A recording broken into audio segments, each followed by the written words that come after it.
നമുക്ക് ആരംഭിക്കാം. നമ്മുടെ പിതാവായ ദൈവത്തിൽ നിന്നും കർത്താവായ യേശുക്രിസ്തുവിൽ നിന്നും നമുക്ക് കൃപയും സമാധാനവും ഉണ്ടാകട്ടെ. ആമേൻ. നമുക്ക് തലകളെ വാങ്ങി പ്രാർത്ഥിക്കാം. സകല അനുഗ്രഹങ്ങളുടെയും ഉറവിടമാകുന്ന സുഖസ്ഥ പിതാവാം ദൈവം, പിന്നീട് ആഴ്ചയ്ക്കായി സ്തോത്രം ചെയ്യുന്നു. ഇന്നത്തെ ഞങ്ങളുടെ ഓൺലൈൻ ആരാധനയിലും സന്തോഷത്തോടെ ആയിരിക്കാൻ ഞങ്ങളെ സഹായിക്കുന്നു. ആത്മാവിനും സത്യത്തിലും അങ്ങേ ആരാധിക്കാൻ ഞങ്ങളെ ബലപ്പെടുത്തരുത്. വചനത്താലും ആത്മാവിന്റെ നടത്തിപ്പിനാലും പുതുശക്തി പ്രാപിച്ച് അങ്ങയെ മഹത്വപ്പെടുത്തുവാൻ ഇടയാക്കേണ്ടത്. കോവിഡിന്റെ പ്രയാസങ്ങളാൽ കഷ്ടപ്പെടുന്നവരെയും വേർപാടിന്റെ ദുഃഖങ്ങളിലായിരിക്കുന്നവരെയും ആശ്വസിപ്പിക്കുകയും സ്വർഗീയ സമാധാനം നൽകുകയും ചെയ്യുന്നു. രോഗാവസ്ഥയിലായിരിക്കുന്നവരെയും പ്രത്യേകം ഓർത്തു പ്രാർത്ഥിക്കുന്നു.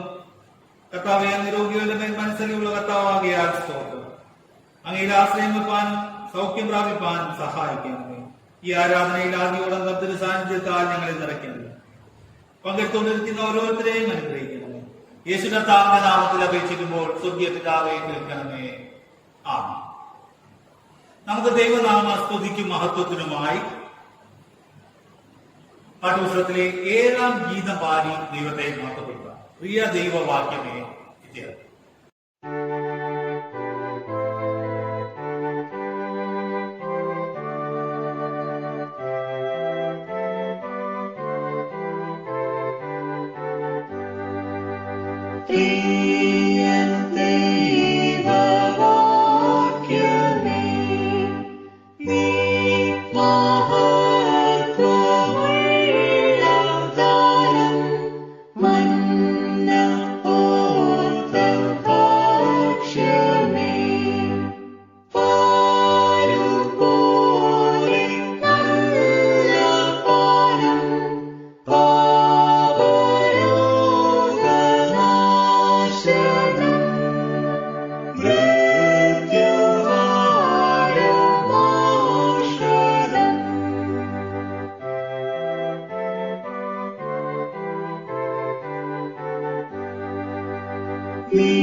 ക്രിസ്തുയേശുവിൽ വിശുദ്ധീകരിക്കപ്പെട്ടവരും വിളിക്കപ്പെട്ട വിശുദ്ധന്മാരുമായുള്ളവരും ദൈവത്തിന് മുമ്പിൽ പ്രാർത്ഥനയോടുകൂടെ എത്തുവാൻ നിങ്ങളുടെ ഹൃദയങ്ങളെ ഉയർത്തുവിൻ. ഇവിടെ നിശ്ചയമായി ദൈവഭവനവും സ്വർഗവാതിലുമുണ്ട്. നമുക്ക് ആശ്വാസവും സന്തോഷവും സകല ബുദ്ധിയെയും കവിയുന്ന സമാധാനവും ഇവിടെ വെച്ച് നൽകുവാൻ ദൈവം പ്രസാദിച്ചിരിക്കുന്നു. ഇവിടെ വെച്ച് തിരുവചനവും ദിവ്യ ചൊൽക്കുറികളും മുഖാന്തരം ദൈവം നമ്മോട് സംസാരിക്കുന്നതായി നാം കേൾക്കുന്നുവല്ലോ. ഇങ്ങനെ നമ്മോട് സമീപിച്ചു വന്നിരിക്കുന്ന ദൈവത്തോട് നാമും അണഞ്ഞു ചെന്ന് നമ്മുടെ കൃതജ്ഞതാ സ്തോത്രങ്ങൾ അർപ്പിക്കുന്നത് യോഗ്യവും ന്യായവുമാകുന്നു. എന്നാലും നാം പാപം ചെയ്തു പോയിട്ടുള്ളവരും ദൈവത്തിന്റെ പരിശുദ്ധ സന്നിധിയിൽ നിൽപ്പാൻ യോഗ്യതയില്ലാത്തവരുമാണെന്ന് ഓർത്ത് പരമാർത്ഥമായ അനുതാപത്തോടെ നാം പാപം ഏറ്റുപറയുക. സ്വർഗ്ഗസ്ഥ പിതാവേ, അരിഷ്ടഭാവികളായ അടിയങ്ങൾ തിരുമുമ്പിൽ സങ്കടത്തോടെ സ്വീകരിക്കുന്നത് കൃപയോടെ കേൾക്കണമേ. ഞങ്ങൾ തിരുകൽപ്പനകൾ പലപ്പോഴും പല വിധത്തിലും ലംഘിച്ചിരിക്കുന്നു. ആഘാത വിചാരങ്ങളാലും വാക്കുകളാലും ക്രിയകളാലും പലവിധേന അവിശ്വാസം, നന്ദികേട്, ചതി എന്നിവയാലും വീണ്ടും പോലെ സഹോദരന്മാരെ സ്നേഹിക്കാതിരുന്നതിനാലും വളരെ പാപം ചെയ്തിരിക്കുന്നു. അതുകൊണ്ട് ഞങ്ങൾ ന്യായവിധിക്കും നിത്യമരണത്തിനും കൂടെ യോഗ്യരായി തീർന്നിരിക്കുന്നു. ഈ സകല പാപങ്ങൾ നിമിത്തം ഞങ്ങൾക്ക് അനുതാപവും മനോവേദനയുമുണ്ട്. ഞങ്ങളുടെ കടങ്ങളെ കവിയുന്ന ദൈവകൃപയാലുണ്ടായതാണ്. യേശുക്രിസ്തു മുഖാന്തരം സാധ്യമായതുമായ വിലയേറിയ വീണ്ടെടുപ്പല്ലാതെ ഞങ്ങൾ യാതൊരു ആശ്വാസവും വഴിയും കാണുന്നില്ല. അതുകൊണ്ട് ഞങ്ങളുടെ സർവ്വപാപങ്ങളെയും സൗജന്യമായി ക്ഷമിച്ച് തിരുക്കൂട്ടായ്മയിൽ ഞങ്ങളെ ചേർത്ത് ജീവന്റെ പുതുക്കത്തിലും കൃതജ്ഞതയോടുകൂടെയും തിരുസേവ ചെയ്യുവാൻ പരിശുദ്ധാത്മാവിനാൽ ഞങ്ങളെ വിശുദ്ധീകരിക്കണമെന്ന് വിനയമായി അപേക്ഷിക്കുന്നു. ആമേൻ. പാപങ്ങളെ ഓർത്ത് ദുഃഖിച്ച് ദൈവകരുണയും പാപമോചനവും അന്വേഷിക്കുന്ന എല്ലാവരും സുവിശേഷത്തിലെ ആശ്വാസവചനം കേട്ടുകൊള്ളുവിൻ. കർത്താവ് താൻ തന്നെ നമ്മോട് പ്രകാരം പറയുന്നു, എന്റെ അടുക്കൽ വരുന്നവനെ ഞാൻ ഒരു പ്രകാരത്തിനും തള്ളിക്കളകയില്ല. നിങ്ങളുടെ പാപം ഇനി ഞാൻ ഓർക്കുകയുമില്ല. നിങ്ങളുടെ പാപം കടുച്ചുവപ്പായിരുന്നാലും ഹിമം പോലെ വെളുക്കും, രക്താന്തരം പോലെ ചുവപ്പായിരുന്നാലും പഞ്ഞി പോലെ ആയിത്തീരും. ഞാൻ നിങ്ങൾക്ക് പുതിയൊരു ഹൃദയം തരും, ഞാൻ എന്റെ ആത്മാവിനെ നിങ്ങളുടെ ഉള്ളിലാക്കി നിങ്ങളെ എന്റെ ചട്ടങ്ങളിൽ നടക്കുമാറാക്കും. നിങ്ങൾ എന്റെ വിധികളെ പ്രമാണിച്ചനുസരിക്കുകയും ചെയ്യും. എന്നാൽ അനുതാപമില്ലാത്തവരോട് ദൈവത്തിന്റെ അരുളപ്പാട് പ്രകാരമാകുന്നു. അരുളി ചെയ്യുന്നവനെ നിരസിക്കാതിരിക്കാൻ നോക്കുകയും ഭൂമിയിൽ അരുളി ചെയ്തവനെ നിരസിച്ചവർ തെറ്റി ഒഴിയാതിരുന്നുവെങ്കിൽ സ്വർഗത്തിൽ നിന്ന് അരുളി ചെയ്യുന്നവനെ നാം വിട്ടുമാറിയാൽ എത്രയധികം. എന്നാണ് ദുഷ്ടന്റെ ഭരണത്തിലല്ല, ദുഷ്ടൻ തന്റെ വഴിവിട്ടതിൽ നിന്ന് ജീവിക്കുന്നതല്ലേ എനിക്കിഷ്ടമുള്ളത് എന്ന് യഹോവയായ കർത്താവിന്റെ അരുളപ്പാട്. ആമേൻ. നമുക്ക് സ്തോത്രം അർപ്പിച്ച് പ്രാർത്ഥിക്കാം. സർവശക്തനായ ദൈവമേ, മനസ്സരിവുള്ള പിതാവേ, ഞങ്ങളോടും സകല മനുഷ്യരോടും കാണിച്ചു വരുന്ന ദയാവാത്സല്യങ്ങൾക്കായി കൊള്ളരുതാത്ത ഞങ്ങൾ ഉള്ളറിഞ്ഞ നന്ദി ഏറ്റവും താഴ്മയിൽ അർപ്പിച്ചുകൊള്ളുന്നു. ഞങ്ങളെ സൃഷ്ടിച്ചതിനും പരിപാലിച്ചു വരുന്നതിനും ഈ ആയുസ്സിൽ അനുഗ്രഹിച്ചത് ഞങ്ങൾ തിരുനാമത്തിന് സ്തോത്രം അർപ്പിക്കുന്നു. എന്നാൽ എല്ലാത്തിനും ഇതേ നിങ്ങളുടെ കർത്താവായ യേശുക്രിസ്തു മുഖാന്തരം ലോകത്തെ വീണ്ടെടുത്ത അമൂല്യ സ്നേഹം നിമിത്തവും തിരുവചനം, വിശുദ്ധ ചൊൽക്കുറികൾ, യേശുക്രിസ്തു മുഖാന്തരം ലഭിക്കുവാനുള്ള തേജസ്സിന്റെ പ്രത്യാശ എന്നിവ ഞങ്ങൾക്ക് നൽകിയത് നിമിത്തവും ഞങ്ങൾ തിരുനാമത്തെ വാഴ്ത്തുന്നു. ഞങ്ങൾ പരമാർത്ഥമായി നന്ദി കാണിപ്പാൻ തിരുസേവക്കായി ഞങ്ങളെ മുഴുവനും സമർപ്പിച്ച് ഞങ്ങളുടെ ആയുഷ്കാലമൊക്കെയും തിരുമുമ്പിലും വിശുദ്ധിയിലും നീതിയിലും ജീവിച്ചുകൊണ്ട് അതരങ്ങളാൽ മാത്രമല്ല നടപ്പിനാലും കൂടെ തിരുസ്തുതിയെ വർണ്ണിപ്പാനും തൃക്കാരണങ്ങൾ വേണ്ടുവണ്ണം ബോധിപ്പാനായി ഞങ്ങളെ പ്രാപ്തരാക്കണമേ. ഇതൊക്കെ ഞങ്ങളുടെ കർത്താവായ യേശുക്രിസ്തുവിന്റെ നാമത്തിൽ ഞങ്ങൾ യാചിക്കുന്നു. വാഴ്ത്തപ്പെട്ട പുത്രന് പിതാവിനോടും പരിശുദ്ധാത്മാവിനോടും കൂടെ സദാകാലവും സകല ബഹുമാനവും മഹത്വവും ഉണ്ടാകട്ടെ. ആമേൻ. നമുക്ക് വേദപാഠഭാഗങ്ങൾ വായിക്കുന്നതിന് മുൻപായി 148 ഗീതത്തിന്റെ 1ഉം 2ഉം ചരണങ്ങൾ പാടി ദൈവത്തെ നോക്കപ്പെടുത്താം. രക്ഷകൾ വരുന്ന കുന്നു ഇത്യാദി.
ഇന്നത്തെ വിശുദ്ധ ആരാധനയിൽ വായിപ്പാൻ സഭ തന്നിരിക്കുന്ന 1-ാം ഭാഗം പുറപ്പാട് പുസ്തകം 3-ാം അധ്യായം 1 മുതൽ 12 വരെയുള്ള ദൈവവചനങ്ങളെ കേട്ടുകൊള്ളുകയും. പുറപ്പാട് പുസ്തകം 3-ാം അധ്യായം 1 മുതൽ 12 വരെ. മോശ മിദ്യാനിലെ പുരോഹിതനും തന്റെ അമ്മായപ്പുരമായ ഇത്രോവിന്റെ ആടുകളെ മേയ്ക്കൊണ്ടിരുന്നു. അവൻ ആടുകളെ മരുഭൂമിക്ക് അപ്പുറത്ത് ദൈവത്തിന്റെ പർവ്വതമായ ഹോറേബ് വരെ കൊണ്ടുവന്നു. അവിടെ യഹോവയുടെ ദൂതൻ ഒരു മുൾപ്പടപ്പിന് നടുവിൽ നിന്ന് അഗ്നിയാലയിൽ അവന് പ്രത്യക്ഷനായി. അവൻ നോക്കിയാറ് മുൾപ്പടപ്പ് തീപിടിച്ച് കത്തുന്നതും മുൾപ്പടപ്പ് വെന്തു പോകാതിരിക്കുന്നതും കണ്ടു. മുൾപ്പടപ്പ് വെന്തു പോകാതിരിക്കുന്ന ഈ വലിയ കാഴ്ച എന്തെന്ന് ഞാൻ ചെന്ന് നോക്കട്ടെ എന്ന് മോശ പറഞ്ഞു. നോക്കേണ്ടതിന് അവൻ വരുന്നത് യഹോവ കണ്ടപ്പോൾ ദൈവം മുൾപ്പടപ്പിന് നടുവിൽ നിന്ന് അവനെ മോശെ മോശെ എന്ന് വിളിച്ചു. അതിന് അവൻ ഇതാ ഞാൻ എന്ന് പറഞ്ഞു. അപ്പോൾ അവൻ ഇങ്ങോട്ട് അടുക്കരുത്, നീ നിൽക്കുന്ന സ്ഥലം വിശുദ്ധ ഭൂമിയാകയാൽ കാലിൽ നിന്ന് ചെരുപ്പ് അഴിച്ചു കളക എന്ന് കൽപ്പിച്ചു. ഞാൻ അബ്രഹാമിന്റെ ദൈവവും ഇസ്രായേലിന്റെ ദൈവവും യാക്കോബിന്റെ ദൈവവുമായി നിന്റെ പിതാവിന്റെ ദൈവം ആകുന്നുവെന്നും അവൻ അരുളി ചെയ്തു. മോശ ദൈവത്തെ നോക്കാൻ ഭയപ്പെട്ട് മുഖം മൂടി. യഹോവ അരുളി ചെയ്തത്, മിസ്രയീമിലുള്ള എന്റെ ജനത്തിന്റെ കഷ്ടത ഞാൻ കണ്ടു. ഊഴിയ വിചാരകന്മാർ നിമിത്തമുള്ള അവരുടെ നിലവിളിയും കേട്ടു. ഞാൻ അവരുടെ സങ്കടങ്ങൾ അറിയുന്നു.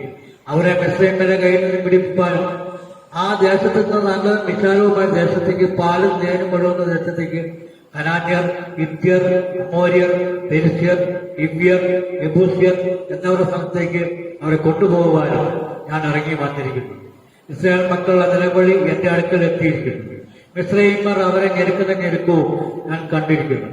ആകയാൽ വരിക, നീ എന്റെ ജനമായ ഇസ്രായേൽ മക്കളെ മിസ്രയീമിൽ നിന്ന് പുറപ്പെടുവിക്കേണ്ടതിന് ഞാൻ നിന്നെ ഫറവോന്റെ അടുക്കൽ അയക്കും. മോശ ദൈവത്തോട്, ഫറവോന്റെ അടുക്കൽ പോകുവാനും ഇസ്രായേൽ മക്കളെ മിസ്രയീമിൽ നിന്ന് പുറപ്പെടുവിപ്പാനും ഞാൻ ഇന്ന് മാത്രമുള്ളൂ എന്ന് പറഞ്ഞു. അതിനവൻ, ഞാൻ നിന്നോടുകൂടെ ഇരിക്കും. ഈ ജനത്തെ മിസ്രയീമിൽ നിന്ന് കൂട്ടിക്കൊണ്ടുവരുമ്പോൾ നിങ്ങൾ ഈ പർവ്വതത്തിങ്കൽ ദൈവത്തെ ആരാധിക്കുമെന്നുള്ളത് ഞാൻ നിന്നെ അയച്ചതിന് അടയാളമാകും എന്ന് അവരുടെ കേൾവി. ഈ വചനങ്ങളാൽ ദൈവം നിങ്ങളെ അനുഗ്രഹിക്കുമാറാവട്ടെ. നമുക്ക് രണ്ടാം വേദപാഠഭാഗം വായിക്കുന്നതിന് മുമ്പായി നാം പാടിയിരിക്കുന്ന 148 ഗീതത്തിന്റെ 3-ാം ചരണം പാടി ദൈവത്തെ മഹത്വപ്പെടുത്താം. മാറുന്നില്ല അവൻ ചങ്ങാ.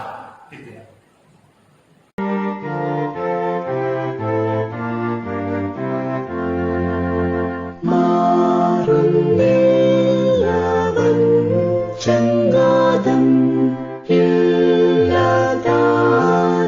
പക്ഷപാതം സർവവാഗ്നിയാലെ സ്നാതം ആക്കിയാത്രരക്ഷിപ്പോ. ഇന്ന് വായിക്കാൻ നിശ്ചയിച്ചിരിക്കുന്ന പുതിയ വേദപാഠം അപ്പോസ്തലനായ പൗലോസ് തിമോഥെയോസിന് എഴുതിയ 2-ാം ലേഖനം 2-ാം അധ്യായം 1 മുതൽ 13 വരെയുള്ള വചനങ്ങൾ കേട്ടുകൊള്ളു. എന്റെ മകനെ, ക്രിസ്തുയേശുവിലുള്ള കൃപയാൽ ശക്തിപ്പെടുക. നീ പല സാക്ഷികളുടെ മുമ്പാകെ എന്നോട് കേട്ടതെല്ലാം മറ്റുള്ളവരെ ഉപദേശിക്കാൻ സമർത്ഥരായ വിശ്വസ്ത മനുഷ്യരെ വരവേൽപ്പിക്കാം. ക്രിസ്തുയേശുവിന്റെ നല്ല പടനായി നീയും എന്നോട് കൂടി കഷ്ടം സഹിക്കാം. പട ചേർത്തവനെ പ്രസാദിപ്പിക്കേണ്ടതിന് യാതൊരു പടയാളികളും ജീവിതകാര്യങ്ങളിൽ ഇടപെടാതിരിക്കുന്നു. ഒരുത്തൻ മല്ല് കെട്ടിയാലും ചട്ടപ്രകാരം പോരാളിയിൽ കിരീടം പ്രാപിക്കുകയില്ല. അധ്വാനിക്കുന്ന കൃഷിക്കാരനാകുന്നു ആദ്യം ബലം അനുഭവിക്കേണ്ടത്. ഞാൻ പറയുന്നത് ചിന്തിച്ചുകൊള്ളുക. കർത്താവ് സകലത്തിലും നിനക്ക് ബുദ്ധി നൽകുമല്ലോ. ദാവീദിന്റെ സന്തതിയായി ജനിച്ചു മരിച്ചിട്ട് ഉയർത്തെഴുന്നേറ്റിരിക്കുന്ന യേശുക്രിസ്തുവിനെ ഓർത്തുകൊള്ളുക. അതാവുന്നു എന്റെ സുവിശേഷം. അത് അറിയിക്കുന്നതിൽ ഞാൻ ദുഷ്പ്രവൃത്തിക്കാരൻ എന്ന പോലെ ചങ്ങല ധരിച്ചു കഷ്ടം സഹിക്കുന്നു. ദൈവജനത്തിനോ ബന്ധനമില്ല. അതുകൊണ്ട് ക്രിസ്ത്യേശുവിനുള്ള രക്ഷ നിത്യതേജസ്സുടെ കൂടെ വൃദ്ധന്മാർക്ക് കിട്ടേണ്ടതിന് ഞാൻ അവർക്കായി സകലവും സഹിക്കുന്നു. നാം അവനോട് കൂടെ മരിച്ചുവെങ്കിൽ കൂടെ ജീവിക്കും, സഹിക്കുന്നു എങ്കിൽ കൂടെ വാഴും. നാം തള്ളിപ്പറയും എങ്കിൽ അവൻ നമ്മയും തള്ളിപ്പറയും. നാം അവിശ്വസ്തരായി തീർന്നാലും അവൻ വിശ്വസ്തനായി കാക്കുന്നു. തന്റെ സ്വഭാവം തെറ്റിപ്പാൻ അവന് കഴിയില്ലല്ലോ. ഈ വചനം വിശ്വാസയോഗ്യമാകുന്നു. മനസ്സലിവുള്ള പിതാവായ ദൈവം തിരുവചനത്തിൽ തന്റെ സമ്പൂർണ്ണ സ്നേഹം നമുക്ക് വെളിപ്പെടുത്തിയിരിക്കുകയാണ്. ക്രിസ്തയേശുവിൽ നമ്മെ തന്റെ സമൃദ്ധിയായ കൃപകൾക്കാംക്ഷികളാവാൻ ക്ഷണിച്ചിരിക്കുകയാണ്. നമ്മിലുള്ള വിശ്വാസം നമുക്ക് ഒന്നിച്ച് സ്വീകരിക്കാം. നമുക്ക് അപ്പോസ്തല വിശ്വാസ പ്രമാണം ഒന്നിച്ച് സ്വീകരിക്കാം. സ്വർഗങ്ങൾക്കും ഭൂമിക്കും സൃഷ്ടാവായി സർവശക്തനായ പിതാവായിരിക്കുന്ന ദൈവത്തിങ്കൽ ഞാൻ വിശ്വസിക്കുന്നു. അവന്റെ ഏകപുത്രനായി നമ്മുടെ കർത്താവായ യേശുക്രിസ്തുവിലും ഞാൻ വിശ്വസിക്കുന്നു. അവൻ പരിശുദ്ധാത്മാവിനാൽ മറിയ എന്ന കന്യകയിൽ ഉത്പാദിതനായി ജനിച്ചു. പൊന്തിയോസ് പിലാത്തോസിന്റെ കീഴിൽ കഷ്ടം അനുഭവിച്ച് ക്രൂശിക്കപ്പെട്ട് മരിച്ചു, അടക്കപ്പെട്ട് പാതാളത്തിലിറങ്ങി, 3-ാം ദിവസം ഉയർത്തെഴുന്നേറ്റ് സ്വർഗാരോഹണമായി സർവശക്തിയുള്ള പിതാവായ ദൈവത്തിന്റെ വലത്ത് പാർത്തിരിക്കുന്നു. അവിടെ നിന്ന് ജീവിക്കുന്നവരെയും മരിച്ചവരെയും ന്യായം വിധിപ്പാൻ വരികയും ചെയ്യും. പരിശുദ്ധാത്മാവ് വിശുദ്ധന്മാരുടെ കൂട്ടായ്മയാവുന്ന ശുദ്ധ സാധാരണ സഭയും പാപമോചനത്തിലും ശരീരത്തോടെ ജീവിച്ചെഴുന്നേൽക്കുന്നതും നിത്യജീവങ്ങളും ഞാൻ വിശ്വസിക്കുന്നു. ആമേൻ.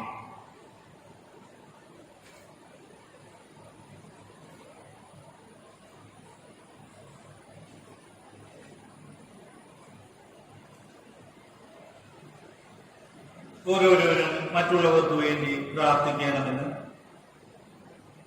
വിശുദ്ധ അപ്പോസ്തലന്മാർ മുഖാന്തരം നമ്മുടെ കർത്താവ് അരുളി ചെയ്തിരിക്കാൻ നമുക്ക് പക്ഷപാതം ചെയ്ത് പ്രാർത്ഥിക്കാം. സർവത്രിക തിരുസഭയ്ക്ക് വേണ്ടി നാം പ്രാർത്ഥിക്കുക. സർവശക്തനും കാരണവാനുമായ ദൈവമേ, ഞങ്ങളുടെ കർത്താവായ യേശുക്രിസ്തുവിന്റെ പിതാവേ, പ്രിയപുത്രന്റെ വിചാരത്തിൽ സഭയെ കൃപയോടെ കടാക്ഷിക്കണമേ. തിരുവചനത്തിൽ അടങ്ങിയിരിക്കുന്ന ശക്തി, നിർമ്മലത എന്നിവയെ കാത്തുകൊള്ളുവാൻ സഹായിക്കണമേ. പരിശുദ്ധാത്മാവിന്റെ സഹായം നൽകി തിരുസഭയുടെ സാക്ഷ്യം സഫലമാക്കണമേ. അന്യമതസ്ഥർക്ക് വിശ്വാസവും മാനസാന്തരവും നൽകുകയും ഇസ്രായേലിന്റെ ചിതറിപ്പോയ ആളുകളെ ചേർത്തുകൊള്ളുകയും ചെയ്യണമേ. ഞെരുക്കത്തിലും വേദനകളിലും ഇരിക്കുന്ന സഭകളെ ഞങ്ങൾ പ്രത്യേകമായി തിരുമുമ്പിൽ ഓർക്കുന്നു. ആ സഭകൾക്ക് ജ്ഞാനവും ബലവും ലോകത്തെ ജയിക്കുന്ന ജയമായ വിശ്വാസവും നൽകണമേ. ആമേൻ. കർത്താവെ, ഞങ്ങളെ കേൾക്കണമേ. നമ്മുടെ സഭയ്ക്ക് വേണ്ടിയും പ്രാർത്ഥിക്കുക. കർത്താവെ, ഞങ്ങളുടെ എല്ലാ വിശുദ്ധങ്ങളെയും സഭകളെയും ഐക്യസഭ മുഴുവനെയും അനുഗ്രഹിക്കണമേ. ഞങ്ങളുടെ സഭയിലെ ഉപയോഗങ്ങളെയും പരിപാലക സംഘങ്ങളെയും സുനകദോസിനെയും തിരുസേവയിലെ എല്ലാ ശുശ്രൂഷകന്മാരെയും പ്രവർത്തകന്മാരെയും പരിശുദ്ധാത്മാവിനാൽ നടത്തണമേ. ആമേൻ. കർത്താവെ, ഞങ്ങളെ കേൾക്കണമേ. നമ്മുടെ കുടുംബങ്ങൾക്ക് വേണ്ടിയും പ്രാർത്ഥിക്കുക. എല്ലാ ഭവനങ്ങളും കുടുംബങ്ങളും സമാധാനത്തിലും ഐക്യത്തിലും ഇരിക്കാൻ സഹായിക്കണമേ. കുഞ്ഞുങ്ങളെയും വിദ്യാർത്ഥികളെയും പോറ്റി വളർത്തുവാൻ ഏർപ്പെട്ടിട്ടുള്ളവരുടെ പ്രയത്നങ്ങളെ അനുഗ്രഹിക്കണമേ. ഞങ്ങളുടെ മക്കളുടെ മനസ്സ് പരിശുദ്ധാത്മാവിന്റെ പ്രേരണയാൽ സത്യത്തിലേക്ക് നടത്തണമേ. അനാഥർ, വിധവമാർ, അഗതികൾ, പീഡിതർ എന്നിവരെ കാത്തു പുലർത്തണമേ. രോഗികൾക്കും വയോവൃദ്ധന്മാർക്കും മരണമടുത്തവർക്കും സമീപസ്ഥനാകണമേ. ആമേൻ. കർത്താവെ, ഞങ്ങളെ കേൾക്കണമേ. രോഗികൾക്ക് വേണ്ടി പ്രാർത്ഥിക്കാം. പ്രത്യേകിച്ച് നമ്മുടെ സഭയിലും രോഗാവസ്ഥയിലായിരിക്കുന്നവരെയൊക്കെ നമുക്ക് ഇപ്പോൾ ഓർത്ത് പ്രാർത്ഥിക്കാം. രോഗികളെയും കഷ്ടപ്പെടുന്നവരെയും ഓർത്തുകൊള്ളണമേ. അവർ തങ്ങൾക്കുള്ള ഭാരം ക്ഷമയോടെ വഹിപ്പാൻ, പൂർണ്ണമായി ദിവ്യതകളിൽ ആശ്രയിപ്പാൻ, തിരുസാന്നിധ്യത്തിന് ആശ്വാസം കണ്ടെത്തുവാൻ കൃപ ചെയ്യണമേ. മരണത്തിൽ നീക്കുമെന്ന് വിലാപവും കരച്ചിലും ദുഃഖവും തീർന്ന് നീ ഞങ്ങളുടെ സകല കണ്ണുനീരും തുടച്ചു കളയുന്ന നാൾ വേഗം വരുത്തണമേ. ആമേൻ. കർത്താവേ, ഞങ്ങളെ കേൾക്കണമേ. വൈദിക വിദ്യാലയങ്ങൾക്ക് വേണ്ടി പ്രാർത്ഥിക്കാം. എല്ലാ വൈദിക വിദ്യാലയങ്ങളിൽ മേലും തിരുപ്രസാദം ഉണ്ടായിരിക്കണമെന്ന് ഞങ്ങൾ അവർക്ക് വേണ്ടി യാചിക്കുന്നു. അവയിലെ ഗുരുജനങ്ങൾ എല്ലാവരും വിശ്വാസത്തിന്റെ മർമ്മം ശുദ്ധ മനസാക്ഷിയിൽ കാത്തുകൊള്ളുന്ന ദൈവപുരുഷന്മാരായിരിക്കാൻ സംഗതി വരുത്തണമേ. അവയിലെ എല്ലാ വിദ്യാർത്ഥികളും ദിവ്യ സത്യത്തെ താഴ്മയും കൃതജ്ഞതയുമുള്ള മനസ്സോടെ സ്വീകരിച്ച് തങ്ങളുടെ വിളിക്ക് യോഗ്യമാവണ്ണം നടപ്പാൻ ഇടവരുത്തണമേ. ആമേൻ. കർത്താവേ, ഞങ്ങളെ കേൾക്കണമേ. ദരിദ്രർക്കും പീഡിതർക്കും വേണ്ടി പ്രാർത്ഥിക്കാം. അന്യായങ്ങളിൽ നിന്നും ഹിംസകളിൽ നിന്നും ക്രിസ്തീയ സാഹോദര്യത്തിന്റെ എല്ലാവിധമായ നിഷേധങ്ങളിൽ നിന്നും ഞങ്ങളെ ഉദ്ധരിക്കണമേ.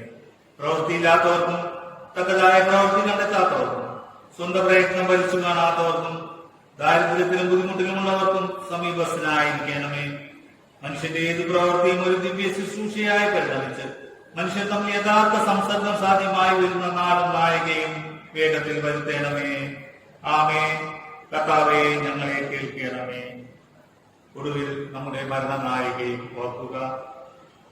കർത്താവേ, ഞങ്ങളുടെ അന്ത്യനായിക എടുക്കുമ്പോൾ, ഞങ്ങൾ മരണവേദനകളിൽ കൂടി കടക്കുമ്പോൾ ഞങ്ങൾ വിശ്വാസത്തോടെ നിദ്ര പ്രാപിക്കാൻ, ഞങ്ങളുടെ ദേഹികൾ സമാധാനത്തോടെ പിരിഞ്ഞു പോകുവാൻ കർത്താവെ സർവശക്തിയുള്ള കരുണയാൽ തുണ നിൽക്കണമേ. തിരുമുഖം കണ്ടാനന്ദിപ്പാനും സകല ദൂതന്മാരോടും തിരഞ്ഞെടുക്കപ്പെട്ട ദൈവമക്കളോടും ഒന്നിച്ച് തിരുനാമത്തിൽ നിന്നും വാഴ്ത്തി സ്തുതിച്ചുകൊണ്ടിരിപ്പാനും ആ മഹാദിനത്തിൽ ഞങ്ങളെ തേജോ രാജ്യത്തിൽ ചേർത്തുകൊള്ളണമേ. ആമേൻ. കർത്താവെ, ഞങ്ങളെ കേൾക്കണമേ. ആമേൻ.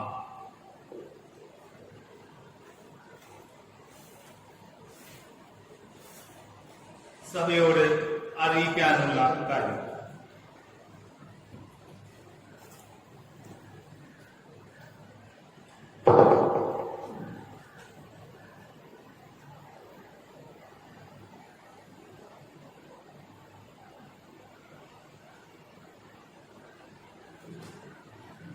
കഴിഞ്ഞ ആഴ്ചകളിൽ സഭയിലേക്ക് വന്ന വഴിപാടുകൾ ചർച്ച് റിപ്പയർ ഫണ്ടിലേക്ക് വന്ന തുക 1500 രൂപ, ബർത്ത്ഡേ ഓഫറിംഗ് ആയി ലഭിച്ചത് 500 രൂപ, ജനറൽ ഓഫറിംഗ് 500 രൂപ, മറ്റൊരു 500 രൂപ കൂടി 1000 രൂപ, പൂർ ഫണ്ടിലേക്ക് അതുപോലെ ലഭിച്ചത് 3000 രൂപ.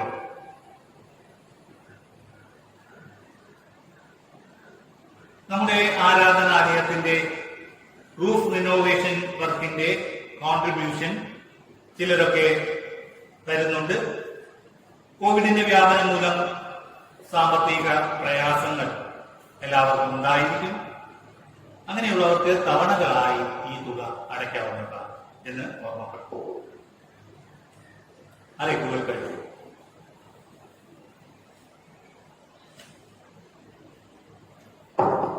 ഇപ്പോൾ പ്രസംഗത്തിന് മുൻപായി 294 ഗീതത്തിന്റെ 1ഉം 2ഉം ചരണങ്ങൾ പാടി നമുക്ക് ദൈവത്തെ മാറ്റപ്പെടുത്താം. മേഘത്തേരിന്മേൽ വരുന്നു കാന്തപാപിരിച്ചു.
നാം ദൈവത്തിന്റെ സന്നിധിയിൽ അല്പനേരം മൗനമായിരുന്നു.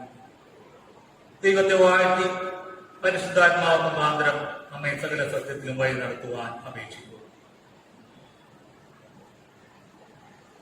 ഞങ്ങളുടെ കർത്താവായ ദൈവം, നീ വെളിച്ചമാകുന്നു, നിന്നിൽ ഇരുട്ട് ഒട്ടുമില്ല.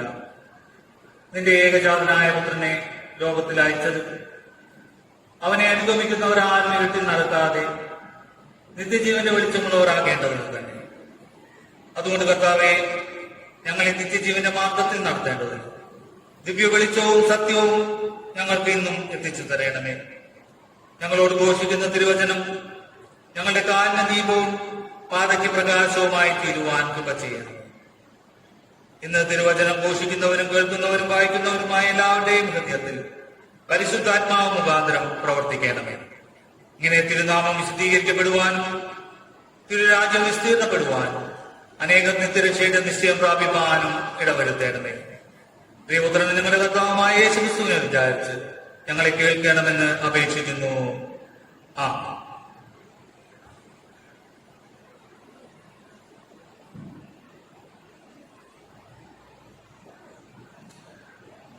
പെന്തക്കോസ്തിന് പിൻപ് 7ാം ഞായറായ ഇന്നേ ദിവസം ആരാധനയിൽ പങ്കെടുത്തുകൊണ്ടിരിക്കുന്ന എല്ലാവർക്കും കർത്താവായ യേശുക്രിസ്തുവിന്റെ നാമത്തിൽ സ്നേഹവന്ദനം. ദക്ഷിണേന്ത്യ സഭ ഇന്ന് വൈദിക വിദ്യാഭ്യാസ ഞായറായി ആചരിക്കുകയാണ്. ഇന്നത്തെ ചിന്തയ്ക്കായി നമുക്ക് നൽകപ്പെട്ടിരിക്കുന്ന ചിന്താവിഷയം theological education, knowing and doing faith എന്നതാണ്. വൈദിക വിദ്യാഭ്യാസം വിശ്വാസത്തിന്റെ പരിജ്ഞാനവും പ്രായോഗികതയും എന്നതാണ് ഇന്ന് നമുക്ക് നൽകപ്പെട്ടിരിക്കുന്ന ചിന്താവിഷയം. വൈദിക വിദ്യാഭ്യാസം ക്രിസ്തീയ വിദ്യാഭ്യാസത്തോട് ബന്ധപ്പെടുത്തി വിശ്വാസത്തിന്റെ പരിജ്ഞാനവും അതിന്റെ പ്രായോഗികതയും കുറിച്ചാണ് നാം ഈ വിഷയത്തിലൂടെ ചിന്തിക്കുന്നത്. ഒരു വ്യക്തിയിൽ, ഒരു മനുഷ്യന് അന്തർലീനമായിരിക്കുന്ന അനന്തമായ സാധ്യതകളെ കണ്ടെത്തി അതിനെ പരിപോഷിപ്പിക്കുക എന്നതാണ് വിദ്യാഭ്യാസത്തിന്റെ പ്രധാന ദൗത്യങ്ങളിൽ ഒന്ന്. എന്നാൽ ക്രിസ്തീയ വിദ്യാഭ്യാസം ഒരു വ്യക്തിക്ക് മൂല്യബോധവും അവന് ദിശാബോധവും നൽകുന്നു.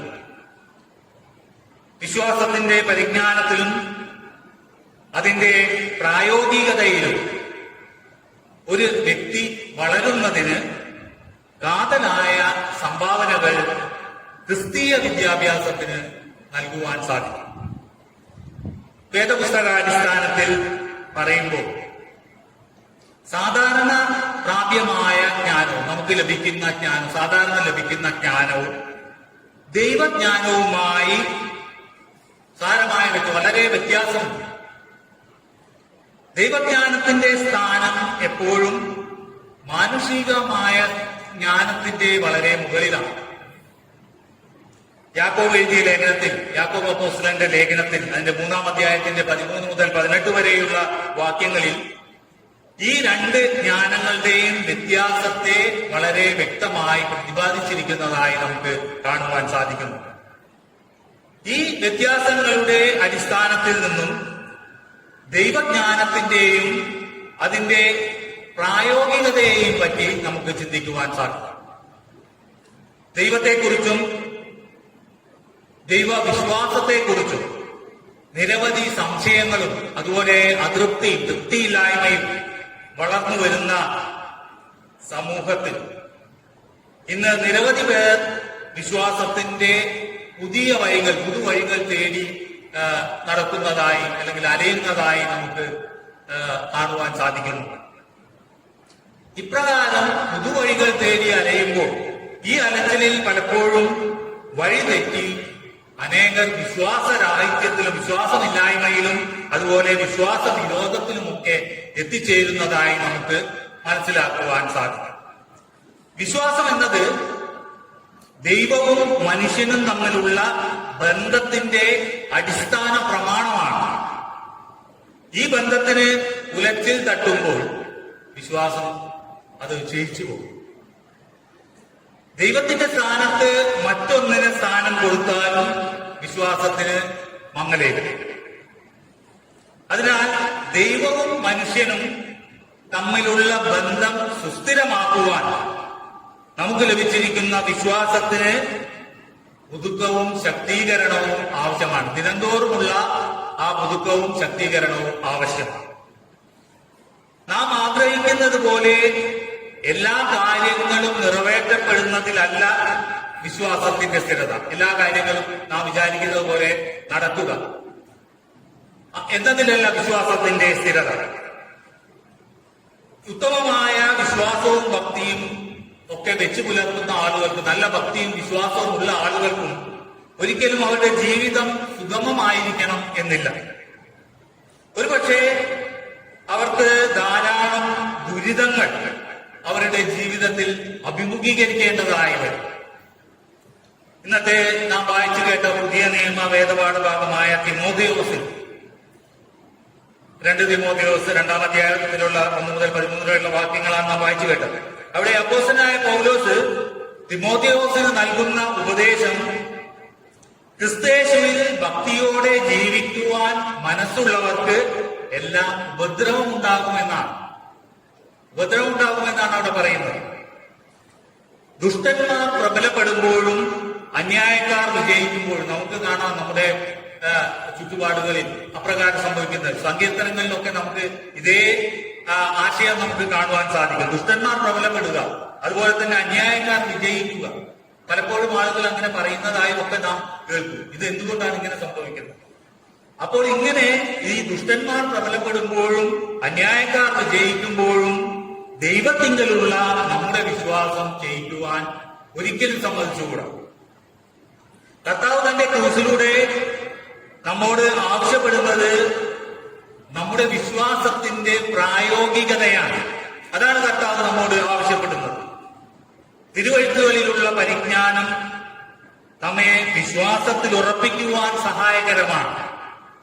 നമ്മെ സൽപ്രവർത്തികൾക്ക് പ്രാപ്തരാക്കുന്നതും തിരുവെഴുത്തുകളിലുള്ള നമ്മുടെ പരിജ്ഞാനമാണ്. തിരുവെഴുത്തുകൾ പഠിക്കുകയും മനസ്സിലാക്കുകയും മാത്രമല്ല, അത് നമ്മുടെ ജീവിതത്തിൽ പ്രായോഗികമാക്കുകയും അതിൽ തന്നെ ഉറച്ചു നിൽക്കുവാനും നമുക്ക് സാധിക്കുമ്പോഴാണ് നമ്മുടെ വിശ്വാസം പുതുക്കവും ശക്തിയും പ്രാപിക്കുന്നത്. എന്നാൽ തിരുവെഴുത്തുകളിലുള്ള പരിജ്ഞാനം കൊണ്ട് മാത്രം വിശ്വാസം പുതുക്കവും ശക്തിയും പ്രാപിക്കുന്നില്ല. വിശ്വാസത്തിന്റെ പ്രായോഗികത അല്ലെങ്കിൽ വിശ്വാസത്തെ പ്രവൃത്തിപഥത്തിലാക്കുകയാണ് ഓരോ വിശ്വാസിയുടെയും കടമ. പറയുന്നത് പോലെ പ്രവർത്തിക്കാത്ത ശാസ്ത്രിമാരെ യേശു കർത്താവ് കപടഭക്തിക്കാർ എന്നാണ് വിളിക്കുന്നത്. കഴിഞ്ഞ ആഴ്ച നാം അതിനെക്കുറിച്ച് ചിന്തിക്കുകയുണ്ടായി. വിശ്വാസവും പ്രവൃത്തിയും തമ്മിലുള്ള ആ അന്തരം അല്ലെങ്കിൽ അതിന്റെ വിടവ്, ഈ രീതിയിൽ കർത്താവിനെ അവരെ വിളിക്കുവാൻ അതാണ് കാരണമായി തീർന്നത്. വിശ്വാസവും പ്രവൃത്തിയും തമ്മിലുള്ള വ്യത്യാസം. അതുകൊണ്ടാണ് ശാസ്ത്രിമാരെ കർത്താവിനെ അപ്രകാരം കപടഭക്തിക്കാരെന്ന് വിളിക്കുവാൻ കാരണമായത്. ഒരുവന് വിശ്വാസമുണ്ടെന്ന് പറയുകയും പ്രവൃത്തിയില്ലാതിരിക്കുകയും ചെയ്യുന്നുവെങ്കിൽ എന്ത് പ്രയോജനം എന്നാണ് യോഹന്നാൻ അപ്പോസ്തലൻ ചോദിക്കുന്നത്. വിശ്വാസവും പ്രവൃത്തിയും ഒരുമിച്ച് കൊണ്ടുപോകുന്നവരെ നാം മാതൃകയാക്കണം. വേദപുസ്തകം എപ്പോഴും നമ്മുടെ വഴികാട്ടിയായിരിക്കണം. ശാസനയ്ക്കും നീതിയുടെ അഭ്യസനത്തിനുമായി അവയെ നാം ഉൾക്കൊള്ളുകയും വേണം. ക്രിസ്തീയ വിദ്യാഭ്യാസത്തിലൂടെ വേദപുസ്തക പരിജ്ഞാനം സാധ്യമാക്കണം. എന്നാൽ അതിന്റെ പ്രായോഗികത തിരുവെഴുത്തുകളിലുള്ള പരിജ്ഞാനം, നേരത്തെ പറഞ്ഞ പോലെ അതിനുള്ള പരിജ്ഞാനം കൊണ്ട് മാത്രം സാധ്യമാക്കുകയില്ല. ആത്മീയതയെ തന്നെ കച്ചവടമാക്കുന്ന ഒരു വ്യവസ്ഥിതിയിലാണ് നാം ജീവിക്കുന്നത്. സമ്പൽ സമൃദ്ധിയും സുഖസൗകര്യങ്ങളും അത്ഭുതങ്ങളുമെല്ലാം വാഗ്ദാനം ചെയ്യുന്ന ആത്മീയത. പലപ്പോഴും വിശ്വാസികളെ ഇത്തരത്തിലുള്ള ആത്മീയത യാഥാർത്ഥ്യത്തിൽ നിന്നും ഒളിച്ചോടുവാൻ പ്രേരിപ്പിക്കുകയാണ് ചെയ്യുന്നത്. ഇതിനെ അടിസ്ഥാനമാക്കി ഒരു സിനിമ പോലും ഈയിടെ പ്രദർശിപ്പിക്കുകയുണ്ടായി. ഫ്രാൻസ് എന്നോ മറ്റാണ് ആ സിനിമയുടെ പേര്. ആ സിനിമയിൽ ഇതേ വളരെ വ്യക്തമായി ഇത്തരത്തിലുള്ള ആത്മീയതയെ കുറിച്ച് അവർ അതിൽ കാണിക്കുന്നുണ്ട്. മനസ്സിലാക്കേണ്ട ഒരു കാര്യമാണ്, ദൈവജ്ഞാനം ഒരിക്കലും മനസ്സിലാക്കുവാൻ അല്ലെങ്കിൽ അത് നമുക്ക് ദുർഗ്രാഹ്യമായതോ മനസ്സിലാക്കുവാൻ ബുദ്ധിമുട്ടുള്ളതോ അല്ലെങ്കിൽ നമ്മിൽ നിന്ന് വളരെ അകലം പ്രാപിക്കുന്നതോ ആയ ഒന്നല്ല ദൈവവചനം എന്ന് പറയുന്നത്. അത് സാധാരണ ജീവിതത്തിലേക്ക്, ഒരു സാധാരണ മനുഷ്യന്റെ ജീവിതത്തിലേക്ക്, ഹൃദയത്തിലേക്ക് ആഴ്ന്നിറങ്ങുന്നതും മനുഷ്യർക്ക് സാഹചര്യങ്ങളെ നേരിടും. നമ്മുടെ ജീവിത സാഹചര്യങ്ങൾ വളരെ വിഷമകരമായ, പ്രയാസങ്ങളായ, ബുദ്ധിമുട്ടുണ്ടാക്കുന്ന, മനസ്സിനെ മതിക്കുന്ന തരത്തിലുള്ള പ്രയാസങ്ങൾ, അത്തരത്തിലുള്ള സാഹചര്യങ്ങളെ നേരിടുന്നതിനുള്ള കഴിവ്, ആ കഴിവും കരുത്തും പ്രദാനം ചെയ്യുന്നതുമാണ് ഈ ദൈവവചനം. അതാണ് വചനത്തിന്റെ പ്രത്യേകത. അതുകൊണ്ട് ചുരുക്കത്തിൽ ദൈവജ്ഞാനം ഒരു വ്യക്തിയെ തന്റെ ജീവിത സാഹചര്യങ്ങളിൽ നിന്ന് അകറ്റുന്നില്ല. അപ്രകാരം ജീവിത സാഹചര്യങ്ങളിൽ നിന്ന് അകറ്റുകയല്ല. ഞങ്ങൾ വളരെ വചനത്തിലൊക്കെ വിശ്വസിക്കുന്ന ആളുകൾ, അതുകൊണ്ട് ഞങ്ങൾ ജീവിതത്തിൽ നിന്നൊക്കെ മാറി വ്യത്യസ്തമായി ചിന്തിക്കുന്ന, അങ്ങനെ അത്തരത്തിലല്ല ദൈവം നമ്മെ കുറിച്ച് ആഗ്രഹിക്കുന്നത്. അതിലുൾപ്പെട്ടുകൊണ്ട് അവയുമായി യോജിച്ച് സമന്വയിച്ചു പോകുന്ന, സാഹചര്യങ്ങളുമായി യോജിച്ച് സമന്വയിച്ചു പോകുന്ന ഒരു അത്തരത്തിലുള്ള ഒരു ജീവിതത്തെ കുറിച്ചാണ് ഇവിടെ ചിന്തിക്കുന്നത്. അത്തരത്തിലുള്ള ഒരു ജീവിതത്തെ കുറിച്ചാണ് ഇവിടെ പറയുന്നത്. ജീവിതത്തിൽ നേരിടുന്ന തടസ്സങ്ങളെ വിജയകരമായി മറികടക്കുന്നതിനും നന്മ തിരഞ്ഞെടുക്കുന്നതിനും തെറ്റ് മനസ്സിലാക്കുന്നതിനും ദൈവജ്ഞാനം നമ്മെ സഹായിക്കണം. ഇത്തരത്തിൽ അനുദിനം ദൈവജ്ഞാനത്തിൽ വളരുന്നതിനും നമുക്ക് സാധിക്കുന്നു. ഈ വളർച്ച യഥാർത്ഥമായി പ്രാപ്യമാവണമെങ്കിൽ, ലഭ്യമാവണമെങ്കിൽ ജ്ഞാനത്തിന്റെ ഉറവിടമായ ദൈവവുമായി നാം അടുത്ത് ജീവിക്കേണ്ടത് വളരെ ആവശ്യമാണ്. ഇന്നത്തെ പ്രതിവാക്യ സങ്കീർത്തനമായി നമുക്ക് നൽകിയിരിക്കുന്നത് 111 സങ്കീർത്തനമാണ്. അതിന്റെ 11 വാക്യം നമ്മെ ഇത് ഓർപ്പിക്കുകയാണ് ചെയ്യുന്നത്. ജീവിത വിജയത്തിന് ദൈവജ്ഞാനം അത്യന്താപേക്ഷിതമാണ്. യഹോവ ഭക്തിയാണ് ജ്ഞാനത്തിന്റെ ആരംഭം എന്നാണ് 111 സങ്കീർത്തനത്തിൽ പറയുന്നത്. ദൈവജ്ഞാനം ഒരു ഉറവ പോലെയാണ്, ഒരു നീരുറവ പോലെയാണ്. ദൈവത്തിൽ നിന്ന് ഉത്ഭവിച്ച് തലമുറകളിലൂടെ അത് കൈമാറി നമ്മിലേക്ക് ഒഴുകി എത്തുന്നു.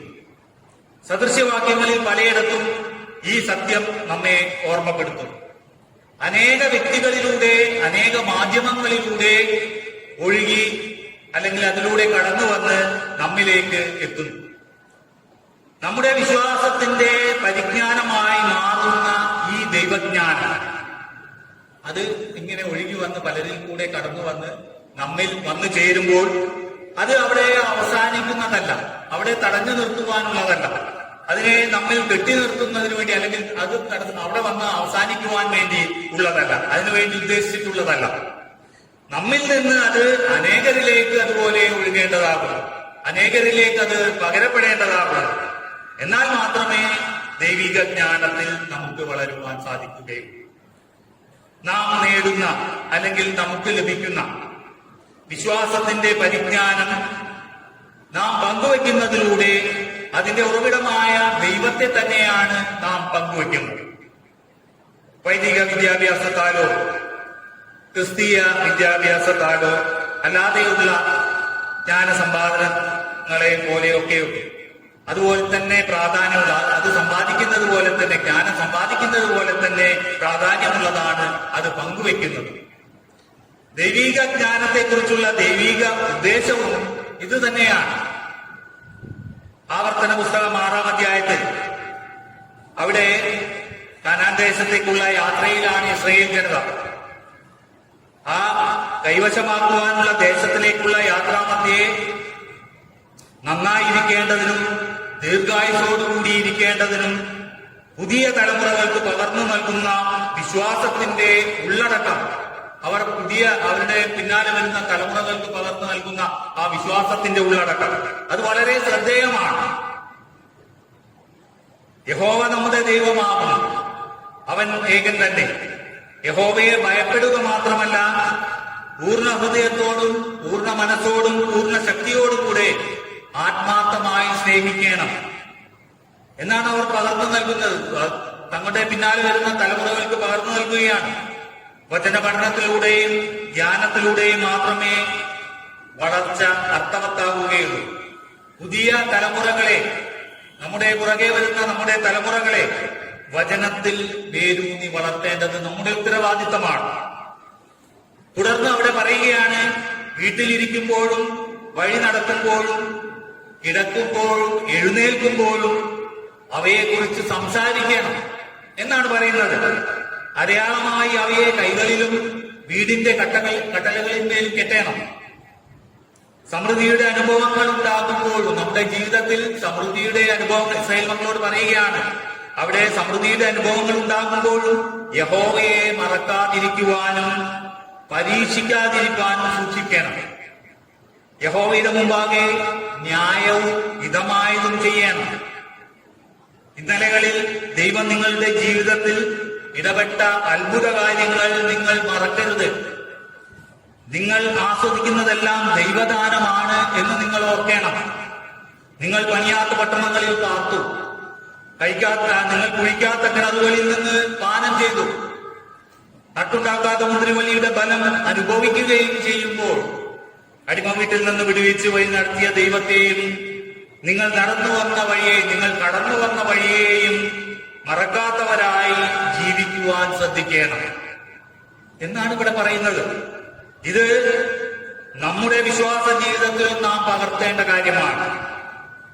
റോമർ 12-ാം അധ്യായത്തിന്റെ 1 മുതൽ 4 വരെയുള്ള വാക്യങ്ങളിൽ ഒരു വ്യക്തിയിൽ നിന്ന് ദൈവം പ്രതീക്ഷിക്കുന്നത് നമ്മെ ഓരോരുത്തരിൽ നിന്നും ദൈവം എന്താണ് പ്രതീക്ഷിക്കുന്നത് എന്നതിനെ കുറിച്ച് പൗലോസ് അപ്പോസ്തലൻ അവിടെ വ്യക്തമാക്കുന്നുണ്ട്.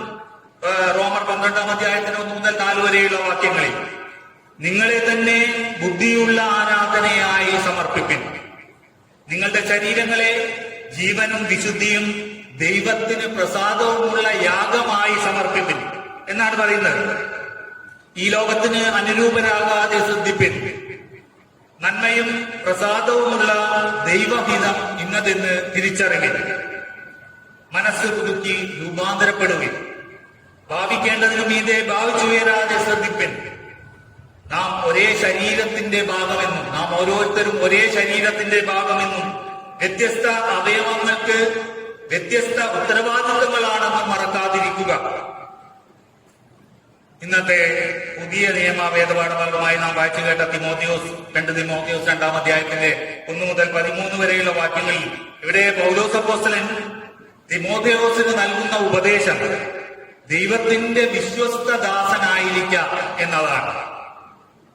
ദൈവത്തിൽ നിന്നും അപ്പോസ്തലൻ ഗ്രഹിച്ചതെല്ലാം, മനസ്സിലാക്കിയതെല്ലാം, പഠിച്ചതെല്ലാം തന്റെ പ്രിയ ശിഷ്യനായ തിമോഥെയോസിനെ പഠിപ്പിച്ചു. ഇതിലൂടെ പൗലോസ് ആഗ്രഹിക്കുന്നത് തിമോഥെയോസ് തന്റെ മാതൃകയിൽ, അപ്പോസ്തലന്റെ മാതൃകയിൽ ക്രിസ്തുവിനെ അനുകരിച്ച് ജീവിക്കുകയും പ്രവർത്തിക്കുകയും ചെയ്യുക എന്നതാണ് അപ്പോസ്തലൻ തിമോഥെയോസിനെ കുറിച്ച് ആഗ്രഹിക്കുന്നത്. അപ്പോസ്തലന്റെ ഉപദേശം, ജീവിത രീതി, വിശ്വാസം, ക്ഷമ, സ്നേഹം തുടങ്ങിയ ഗുണങ്ങളൊക്കെ അതെല്ലാം തിമോഥെയോസും പിന്തുടർന്ന് വിശ്വാസത്തിൽ വളരണം. ഇതാണ് അപ്പോസ്തലൻ ആഗ്രഹിക്കുന്നത്. ഈ മാർഗത്തിൽ പ്രതികൂലം, പ്രതിസന്ധി എന്നിവ അഭിമുഖീകരിക്കേണ്ടതായി വരും. എന്നാൽ തിമോഥെയോസ് അപ്പോസ്തലനിൽ നിന്നും പഠിച്ച ഉപദേശങ്ങളുടെ അർത്ഥം മനസ്സിലാക്കി ഗ്രഹിച്ച് അവ സ്വന്തമായി ഏറ്റെടുത്താൽ വിശ്വാസത്തിന്റെ പുതിയ തലങ്ങളിലേക്ക് പ്രവേശിക്കുവാൻ സാധിക്കും. സുവിശേഷത്തോടുള്ള തീവ്രമായ താല്പര്യമാണ് പൗലോസ് അപ്പോസ്തലനെ പീഡനങ്ങളുടെ മധ്യത്തിലും ധൈര്യത്തോടെ നിൽക്കുവാൻ സഹായിച്ചത്. 3-ാം അധ്യായത്തിന്റെ 11-12 വാക്യങ്ങളിലൊക്കെ നമുക്ക് കാണാൻ കഴിയുന്നുണ്ട്. സുവിശേഷത്തിന് വേണ്ടി അനുഭവിച്ച പ്രതികൂലങ്ങൾ തന്റെ ശുശ്രൂഷയോടുള്ള ആത്മാർത്ഥതയുടെ വിലയിരുത്തലായി അദ്ദേഹം മനസ്സിലാക്കുന്ന അപ്രകാരമാണ് അദ്ദേഹം അത് സ്വീകരിക്കുന്നത്. അദ്ദേഹം അനുഭവിച്ച പ്രതികൂലങ്ങൾ അദ്ദേഹത്തെ സ്വയനിയന്ത്രണത്തിലേക്കും വിശ്വാസത്തിന്റെ പരിജ്ഞാനത്തിലേക്കും ശക്തീകരണത്തിലേക്കും പ്രായോഗികതയിലേക്കും ഒക്കെ നയിച്ചതായി നമുക്ക് കാണുവാൻ, മനസ്സിലാക്കുവാൻ സാധിക്കും.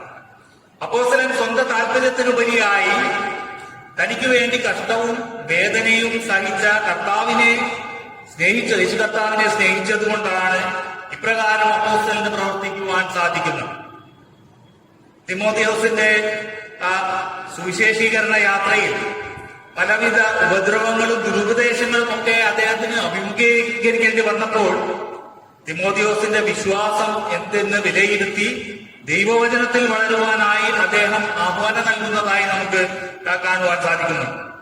അവസാനമായി വിശ്വാസത്തിന്റെ പുതുക്കത്തിനും പ്രായോഗികതയ്ക്കുമായി വചനത്തിൽ പരിജ്ഞാനം നേടുക. അതിനായി നാം വചനത്തിൽ പരിജ്ഞാനം നേടേണ്ടതായിട്ടുണ്ട്. തിമോഥെയോസിന്റെ ശൈശവകാലം മുതൽ ദൈവവചനത്തിലുള്ള പരിജ്ഞാനം അദ്ദേഹത്തിന് ലഭിച്ചിരുന്നു. അദ്ദേഹത്തിന്റെ കുട്ടിക്കാലം മുതൽ അദ്ദേഹത്തിന് അത് ലഭിച്ചിരുന്നു.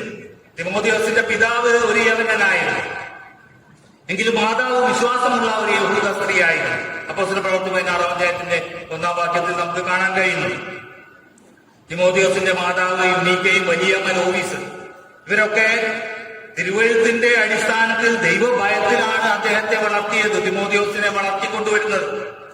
ദൈവവചനം ഒരു വ്യക്തിയെ ശക്തിപ്പെടുത്തുന്നതിനുള്ള ആത്മീയ ആഹാരമാകയാൽ തിമോഥെയോസ് ഈ വചനത്തിൽ വളരുവാൻ പൗലോസ് അപ്പോസ്തലൻ ഉപദേശിക്കുകയാണ്. തിമോഥെയോസിന് 2 തലത്തിൽ ദൈവത്തെക്കുറിച്ച് അറിയുവാൻ, മനസ്സിലാക്കുവാൻ സാധിച്ചു. ഒന്നാമതായി തിരുവെഴുത്തുകളിലൂടെ, അദ്ദേഹത്തിന്റെ ഭവനങ്ങളിൽ നിന്നൊക്കെ ലഭിച്ച ആ തിരുവെഴുത്തുകളിലൂടെ. രണ്ടാമതായി പൗലോസിന്റെ പഠിപ്പിക്കലുകളിലൂടെ. ഇപ്രകാരം മനസ്സിലാക്കിയ അല്ലെങ്കിൽ ഗ്രഹിച്ച സത്യങ്ങൾ തിമോഥെയോസിന്റെ വിശ്വാസ ജീവിതത്തിൽ പരിജ്ഞാനത്തിനും വളർച്ചയ്ക്കും മറ്റുള്ളവരുടെ നന്മയ്ക്കും ഉപയുക്തമായി തീരണമെന്ന് പൗലോസ് അപ്പോസ്തലൻ ആഗ്രഹിക്കുകയാണ്.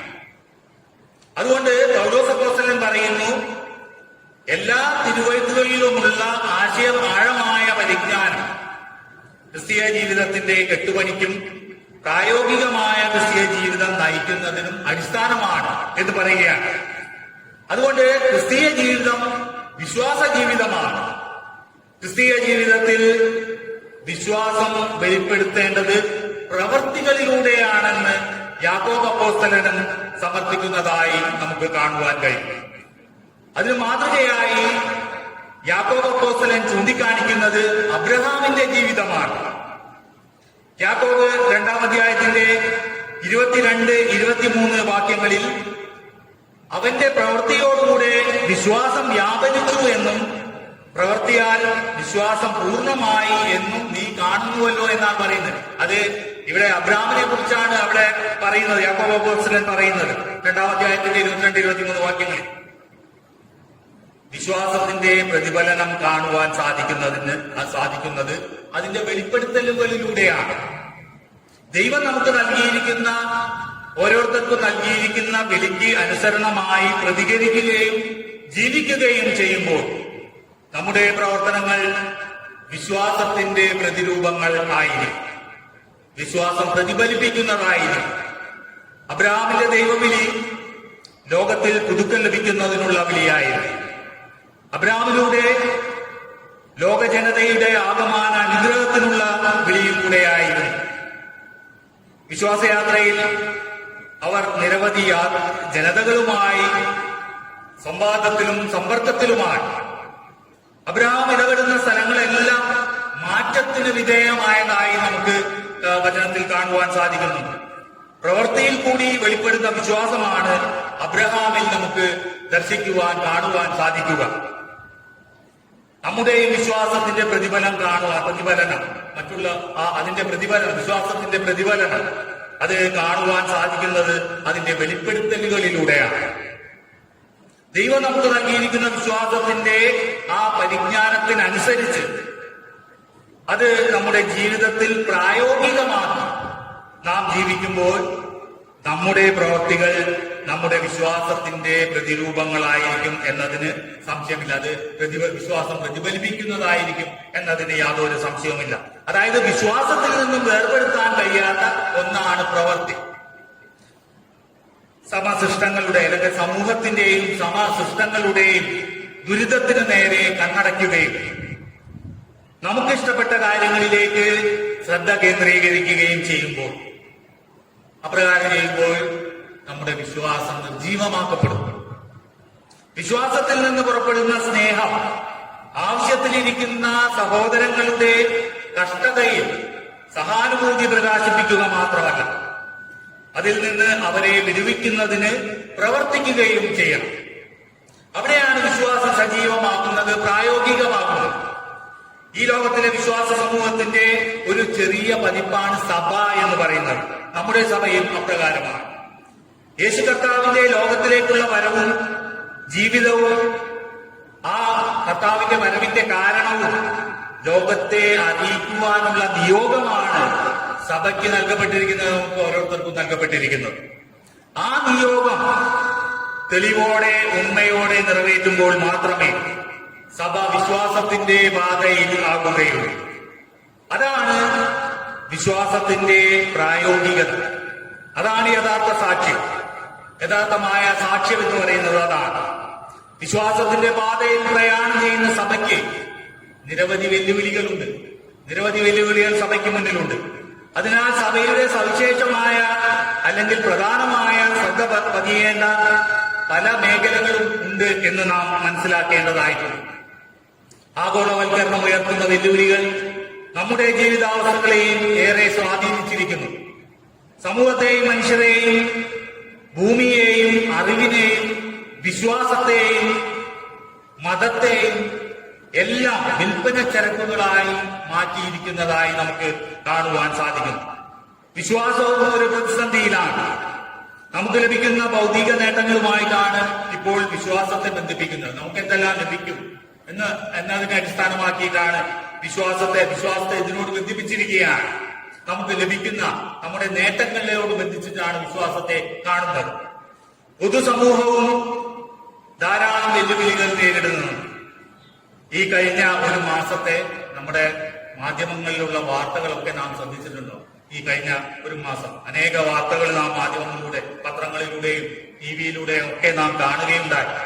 കൊലപാതകം, ആത്മഹത്യ, സ്ത്രീധനം മൂലമുള്ള മരണങ്ങൾ, സ്ത്രീകളുടെ മേലുള്ള അതിക്രമങ്ങൾ, കുട്ടികളോടുള്ള ക്രൂരത, അഴിമതി, ദാരിദ്ര്യം, ദുർബല വിഭാഗങ്ങളെ പാർശ്വവൽക്കരിക്കൽ, അക്രമം, വർഗീയത, സ്വജനപക്ഷപാതം, ഭീകരത എന്നിവ വർദ്ധിച്ചു വരുന്നതായി നമുക്ക് ഈ കഴിഞ്ഞ ഒരു മാസത്തെ മാധ്യമങ്ങൾ മാത്രം ശ്രദ്ധിച്ചാൽ നമുക്ക് മനസ്സിലാക്കുവാൻ സാധിക്കുന്നുണ്ട്. നിരാശാജനകമായ കാര്യങ്ങളാണ് നമ്മുടെ മുമ്പിൽ പ്രത്യക്ഷപ്പെടുന്നതെങ്കിലും ഈ കാലഘട്ടത്തിൽ ജീവിക്കുന്ന നാം ഓരോരുത്തരും വിശ്വാസത്തിന്റെ പരിജ്ഞാനവും പ്രായോഗികതയും നമ്മുടെ ദൈനംദിന ജീവിതത്തിൽ പ്രാവർത്തികമാക്കണം. ഇന്ന് പലതരത്തിലുള്ള തിന്മശക്തികളും മതനിഷേധവും ഒക്കെ സഭയിലേക്ക് കടന്നു വരുമ്പോൾ നാം നമ്മെ തന്നെ തിമോഥെയോസിനെ പോലെ വിലയിരുത്തി ദൈവവചനത്തിലൂടെ വിശ്വാസത്തിന്റെ പുതുക്കം പ്രാപിക്കാം. അതിന് ദൈവം തന്റെ പരിശുദ്ധാത്മാവ് മുഖാന്തരം നമ്മെ ഓരോരുത്തരെയും ശക്തീകരിക്കട്ടെ. നമുക്ക് പ്രാർത്ഥിക്കാം. സ്നേഹവാൻ പരിശുദ്ധനുമായ ഞങ്ങളുടെ സ്വർഗീയ പിതാവേ, ഈ വിശുദ്ധ ദിവസത്തിനായി സ്തോത്രം ചെയ്യുന്നു. ഇത്രയും സമയം തിരുവചനം കേൾക്കുന്നതിനും ധ്യാനിക്കുന്നതിനും നൽകിയ അവസരത്തിനായി സ്തോത്രം ചെയ്യുന്നു. ഞങ്ങൾക്ക് നൽകിയിരിക്കുന്ന വിശ്വാസത്തിന്റെ പുതുക്കത്തിനും പ്രായോഗികതയ്ക്കുമായി വചനത്തിൽ പരിജ്ഞാനം നേടുന്നതിന് ഞങ്ങളെ സഹായിക്കണം. ദൈവവചനം ഒരു വ്യക്തിയെ ശക്തിപ്പെടുത്തുന്നതിനുള്ള ആത്മീയ ആഹാരമാകയാൽ വചനത്തിൽ വളരുവാനും ശക്തിപ്പെടുവാനും ഞങ്ങളെ സഹായിക്കണമേ. തലവണയെ സ്വീകരിക്കുന്ന ഏവരെയും അനുഗ്രഹിക്കണമേ. യേശു കർത്താവിന്റെ നാമത്തിൽ അപേക്ഷിക്കുമ്പോൾ സ്വർഗീയ പിതാവെ കേൾക്കണമേ. അവസാനമായി നമുക്ക് 316 ഗീതത്തിന്റെ 1-ാമത്തെയും അവസാനത്തെയും ചരണങ്ങൾ പാടി ദൈവത്തെ മാത്രം പിതാവെ ആശ തന്നു അയക്ക ഞങ്ങളെ.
നമുക്ക് കർത്താവ് പഠിപ്പിച്ച പോലെ പ്രാർത്ഥിക്കാം.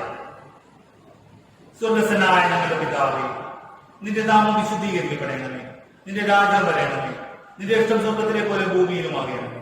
ഞങ്ങൾക്ക് ആവശ്യമുള്ള ആഹാരം എന്ന് തരണമേ. ഞങ്ങളുടെ കടക്കാരോട് ഞങ്ങൾ ക്ഷമിച്ചിരിക്കുന്നത് പോലെ ഞങ്ങളുടെ കടങ്ങളെ ഞങ്ങളോട് ക്ഷമിക്കണം. ഞങ്ങളുടെ പരീക്ഷയിൽ കടക്കാത്ത ദുഷ്ടങ്ങൾ ഞങ്ങളെ വിടുവിക്കണമേ. രാജ്യവും ശക്തിയും മഹത്വവും എന്നേക്കും അങ്ങേക്കുള്ളതല്ലോ. ആമേൻ. ആശീർവാദം. കർത്താവായ യേശുക്രിസ്തുവിന്റെ കൃപയും ദൈവത്തിന്റെ സ്നേഹവും പരിശുദ്ധാത്മാവിന്റെ കൂട്ടായ്മയും നമ്മുടെ എല്ലാവരോടും കൂടെ ഇരിക്കുമാറാകട്ടെ. ആമേൻ.